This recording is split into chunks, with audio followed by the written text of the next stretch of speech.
Notice पर इस PC के लिए आप लोग इतनी तादाद में आए, उसके लिए शुक्रिया। हमारे साथ मौला राम जी है, farmer minister, vice president Bhalla साहब हैं, योगेश जी हैं, मनमोहन सिंह जी हैं, रजनीश जी हैं और बाकी सारे साथी हैं। बेसिकली आज की ये जो प्रेस वार्ता है, ये एक अहम मुद्दे को लेकर आपको तकलीफ देना पड़ा। मुद्दा है, जैसे आप जानते हैं कि 2020 और 2021 कुल मिलाकर पूरे देश में, पूरे दुनिया में कोविड सिचुएशन से सारी दुनिया को झेलना पड़ा और भारत को भी उसका खामियाजा, उसको कह सकते हैं, उठाना पड़ा। और जैसे जैसे ये कोविड-19 की सिचुएशन उत्पन्न हुई थी देश दुनिया में, तो मेरे ख्याल से हिंदुस्तान में पहला और अकेला लीडर था श्री राहुल गांधी जी, जिन्होंने वेल इन एडवांस अपनी सरकार को इंफॉर्मेशन दी थी कि ये जो महामारी आ रही है और इसके लिए सरकारों को जिस पैमाने पर तैयारी करनी चाहिए थी या जो स्टेप्स लेने चाहिए इस महामारी से रुकने के लिए, बचने के लिए, शायद उस दिन तक बिल्कुल भी सरकार को इसका एहसास नहीं था। उस वक्त भी आप बेहतर जानते हैं कि बड़े बड़े लोगों ने ट्रोल किया और सोशल मीडिया में अलग अलग चीज़ें आई, मगर वक्त आते आते आपने देखा कि पूरे देश ने जो सहा और जिस तरह की मतलब परेशानियां देश में हुई कोविड स्टेज 1 में भी, उसमें तो चलो सोच भी सकते थे कि ये एक ऐसे वक्त पर इस तरह की बीमारी आई है कि शायद देश दुनिया को उतनी पैमाने की तैयारी नहीं थी, जानकारी नहीं थी। और फिर उस फेज़ 1 में जिस तरह से नुकसानात हुए, जिस तरह से लॉकडाउन लगाया गया, उसमें जो डेली अर्नर्स हैं, जो कारोबारी लोग हैं, उनको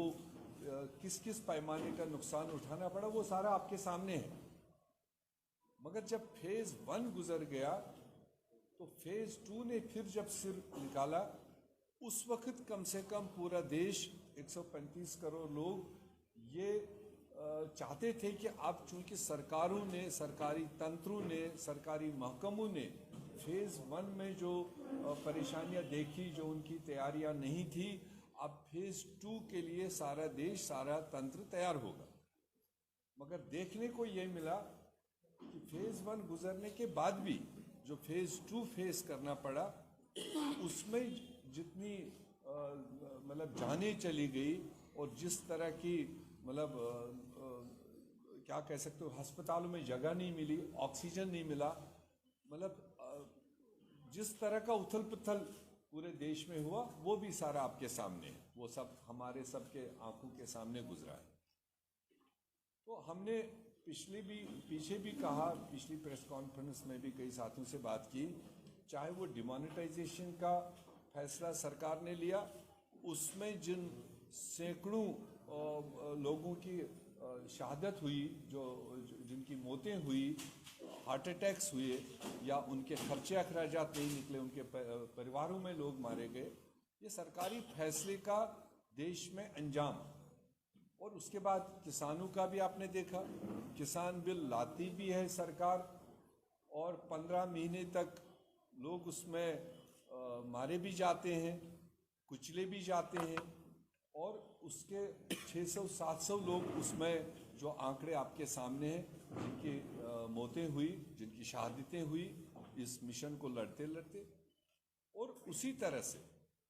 फेज़ 1 की आगाही देते हुए देश के किसी समझदार जो इन चीज़ों को इमेजिन कर रहा था, जो एसेस कर रहा था कि किस पैमाने की ये बीमारी आ रही है, उन्होंने आगाह किया था, मगर सरकारों ने उस तरह के इंतजामात नहीं किए, जिसकी वजह से फेज़ 1 में भी और फिर सबसे ज़्यादा फेज़ 2 जिसकी आप ही लोगों ने शूटिंग्स की कि दरियाओं में लोग मजबूर हो गए लाशों को फेंकने के लिए, दरिया के किनारे दफनाने के लिए मजबूर हो गए, क्योंकि कोई लेने वाला नहीं था, कोई उनको पालने वाला नहीं था। तो उस तरह से जो आंकड़े हम लोगों ने बहसित कांग्रेस पार्टी, हमने आज से 6 महीने पहले, 8 महीने पहले देश की सरकार से ये मांगा था कि एक्चुअल आंकड़े जिनकी इस कोविड की वजह से मौत हुई है, अस्पतालों में हुई, घरों में हुई, दम घुट के हुए, कोई उठाने वाला नहीं रहा, ऐसे आंकड़े देश जानना चाहता है। मगर जो आज तक परफेक्ट फिगर कुछ भी नहीं दिया गया, और वो तो शायद सिर्फ उन लोगों को काउंट करते होंगे जिनकी हॉस्पिटल में रजिस्ट्रेशन के बाद डेथ हुई, मगर कितना सारा परसेंटेज हमारे भारत देश का है जो अस्पताल तक पहुंचे ही नहीं, उनकी रजिस्ट्रेशन ही नहीं हुई। कितने सारे लोग जो किसी को फिर बताए ही नहीं, स्टिग्मा ऐसा बन गया था। वो एक परिवार में अगर कोई एक आदमी कोविड हुआ, उसकी एक्यूट प्रॉब्लम हुई, आगे हॉस्पिटल नहीं, फिर पड़ोसियों को भी नहीं बोल पाए। तो इसलिए ये 3 लेयर जो डेथ्स हुए इस कोविड में, जो रजिस्टर्ड हुए, जो ऑन वे हुए, जो घरों में मतलब इस मौत का सामना किया, उस चीज का सरकार के पास पहले तो अभी कोई फिगर नहीं, ना ही देश के सामने रखी गई। दूसरी बात, जो अहम मुद्दा हमारा आज का है वो ये है कि कांग्रेस पार्टी ने लगातार ये कहा कि जिनकी कोविड की वजह से डेथ्स हुई, जिनके परिवारों में मौतें हुई, उनको सरकार को कंपनसेट करना चाहिए, क्योंकि ये सरकार की नाचाकी है। सरकार आखिरकार by the people, of the people, for the people. हमारी जमहूरियत का सेंस उसका यही है। बाकी दुनियादारी तो बात की बात है, मगर इंसानों का तहफ़्फ़ुज़ करना ये बुनियादी फर्ज है किसी भी इलेक्टेड सरकार का। और अगर वो तहफ़्फ़ुज़ ही नहीं दे पाए, जान नहीं बचा पाए, और उनकी मतलब जो तैयारी होनी चाहिए थी, जो व्यवस्थाएं होनी चाहिए थी, वो नहीं दे पाए,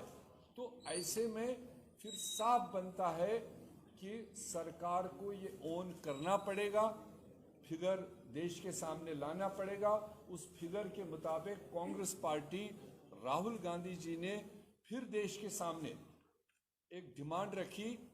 कि तमाम कोविड से डेथ्स की वजह से जो लोग मारे गए, उनको कम से कम 4 लाख रुपए पर पर्सन कंपनसेशन सरकार को देना पड़ेगा। और उन्हें सुझाव भी साथ में दिया कि जहां पर कांग्रेस सरकारें हैं, वहां के हमारे चीफ मिनिस्टर्स ने जो भी उनके यहाँ डेथ्स हुई होगी, उन डेथ्स को 4 लाख में से 1 लाख रुपए स्टेटों ने ऑफर कर दिया कि 1-1 लाख रुपए हम देंगे, और बाकी मानदा 3 लाख रुपए मरकजी सरकार को डिजास्टर मैनेजमेंट के तहत में देना चाहिए,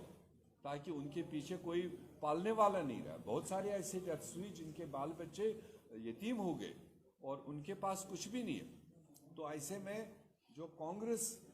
सरकारों ने ऑफर दिया, जहां जहां कांग्रेस की कोलिशन सरकारें, जैसे महाराष्ट्र में है, झारखंड में है, वहां पर भी, तमिलनाडु में है, वहां पर भी कांग्रेस समर्थन से जो सरकार है, वहां पर भी हमने वहां की सरकारों को तैयार किया कि वो भी 1-1 लाख रुपए उनके मृत्यु हुए लोगों को वो स्टेट से दे। अगर कांग्रेस डायरेक्टली जहां हुकूमत में वहां कर रही है, जहां कोलिशन में वहां कर रही है, तो हमारी आज की डिमांड आपके माध्यम से हमारे प्रदेश जम्मू कश्मीर, चाहे यूटी कहो, जबान से तो भी प्रदेश ही निकलता है, जम्मू कश्मीर के लेफ्टिनेंट गवर्नर से हम सब लोगों की तरफ से कांग्रेस पार्टी की सी ये डिमांड है, जो राहुल गांधी जी ने एक सुझाव सामने रखा है, उस सुझाव पर जम्मू कश्मीर की एडमिनिस्ट्रेशन को भी अमल करना चाहिए। अब चूंकि यहाँ हमारी सरकार नहीं है, हम नहीं कह सकते कि 1 लाख रुपए हम देंगे, तो ये तो साझा सरकार है, ये तो गवर्नर राज है, यहाँ तो न किसी पार्टी का राज है तो न किसी का नहीं है। तो ऐसे में हमारी जोरदार डिमांड है कि जम्मू कश्मीर में जिनकी कोविड-19 के जरिए डेथ हुई, उसकी वजह डेथ हुई, अस्पतालों में हुई, रास्ते में हुई, स्टेट से बाहर हुई, स्टेट के अंदर हुई, घर में हुई, जिस किसी को भी इस जद में आकर की डेथ हुई, उनके लिए हमारी पुरजोर डिमांड है कि उनको कंपनसेशन मिलना चाहिए। और उस डायरेक्शन में प्रदेश कांग्रेस कमेटी की तरफ से हम बाज़ाब्ता एक मेमोरेंडम भी, एक खत भी इस डिमांड को लेकर एलजी साहब, मनोज सिन्हा साहब को लिख भी रहे हैं, आज ही लिख रहे हैं, क्योंकि ये पूरा देश में आज और कल तमाम प्रदेशों में इस तरह की डिमांड कांग्रेस पार्टी की तरफ से है। क्योंकि हमने पहले उसमें ऑफर किया, जो राहुल गांधी जी ने इसमें जो सुझाव दिया, कांग्रेस पार्टी के सरकारों ने और कांग्रेस पार्टी के कोलिशन वाले स्टेटों में हम लोगों ने फैसला कर दिया और मरकजी सरकार को लिख भी दिया कि हम वो राहुल गांधी जी के सुझाव के मुताबिक 1-1 लाख रुपए कंट्रीब्यूट करने के लिए तैयार है। बाकी मानदा 3 लाख रुपए पर केस सेंट्रल गवर्नमेंट को देना चाहिए, ताकि उन परिवारों को थोड़ी सहायता हो जाए। ये मेरा मुख्य मुद्दा है। अगर आपका कोई सवाल हो।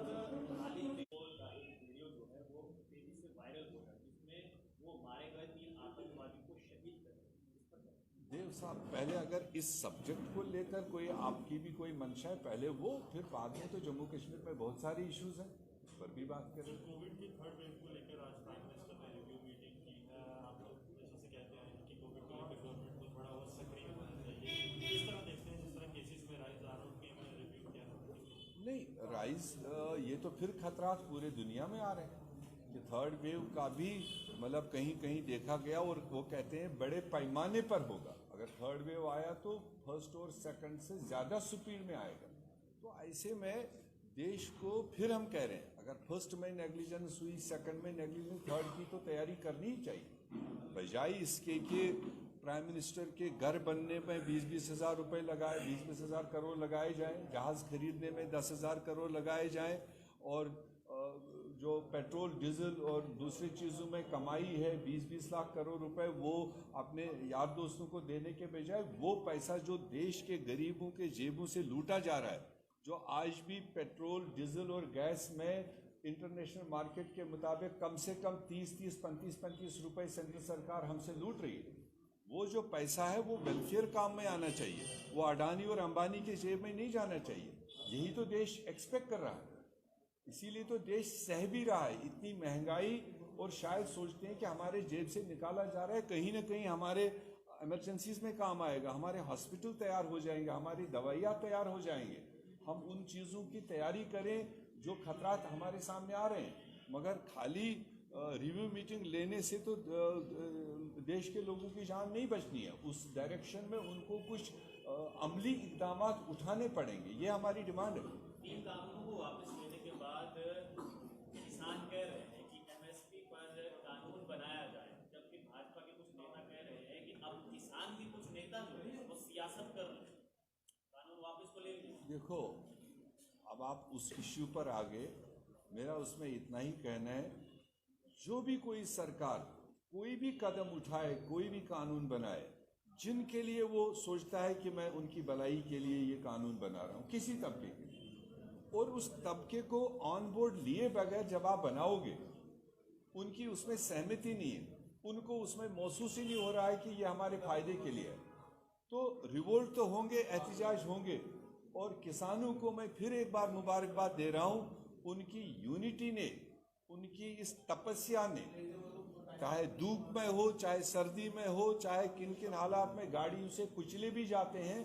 और उसके बावजूद वो टस से मस नहीं हुए, और जिसकी वजह से इतनी मतलब अपने आप को जो कहती थी कि मैं बहुत ही बड़ी संख्या के साथ सरकार में आया हूँ, उसको अल्टीमेटली झुकना पड़ा। और जब तक न किसानों के सारे इश्यूज, अब जब मामला उठाई है, ये मामला खाली 3 कानून का नहीं है, एमएसपी का मामला है, और 2022 में डबल इनकम की एश्योरेंस है। अब तो 2022 आने में कुल मिलाकर 40 दिन बाकी है, 35 ही दिन है, तो 35 दिन के बाद हम भी देखेंगे देश के किन किसानों को डबल इनकम होगी। जो लाख रुपए कमाता था उसकी जेब में हो सकता है जनवरी में 2 लाख रुपए आ जाए, हम तो उस पर भी नजर रखे हुए।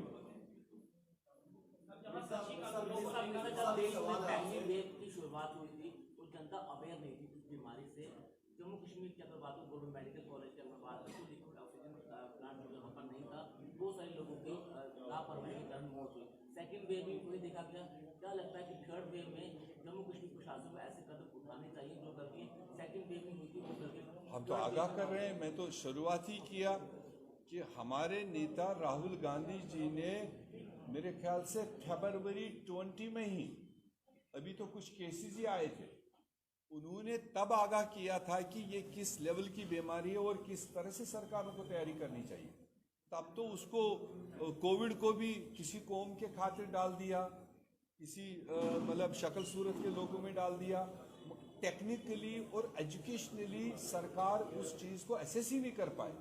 मैंने ये भी अपनी बात में कहा, अगर पहली वेव में प्रिपेयर्डनेस नहीं थी, अंदाज़ा नहीं था, तो सेकंड में होना चाहिए था। जो सेकंड में भी अब वो नहीं कर पाए क्योंकि पहले से ज़्यादा डेथ सेकंड वेव में हुई। तो हम नहीं चाहते हैं देश का कोई एक भी जन